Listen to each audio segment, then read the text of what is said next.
right. Yeah, he's many places at one time dealing with justice across the country and saving the day. So he's definitely a superhero. Yeah.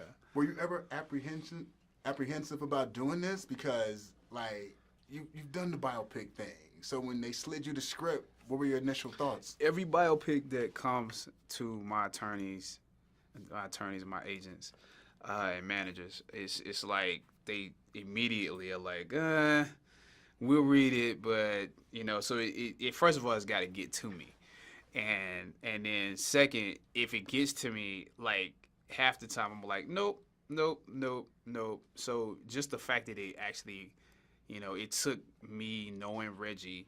It took me wanting to work with Reggie. It took the fact that it was Paula Wagner, longtime successful producer, who was friends with my agent, saying, Chad, you need to read it, And so it's the fact that it was a biopic was a definite no. And then also I didn't look like him, so it took, some the script being really, really, really good, and the fact that it was Reggie and Thurgood Marshall's son, John Marshall, writing a letter saying, we want you to play this. So it took all of that for me to go, okay, I'll do it. That's a lot, but I mean, yeah. Thankfully you did it. How much did you know about Thurgood Marshall before you said, okay, I'll do it?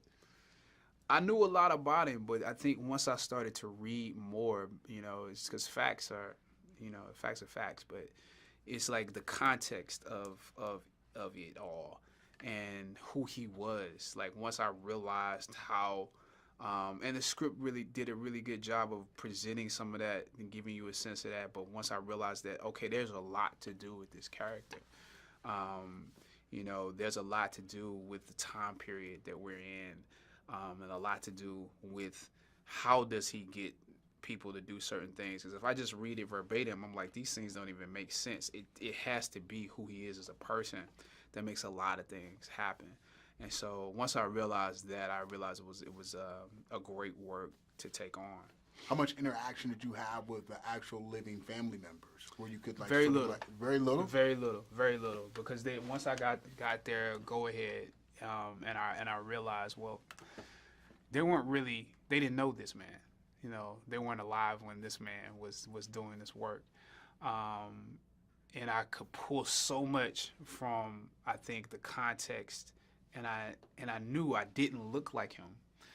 And since it would just remind me more and more that I don't look like him, if I talk to the family.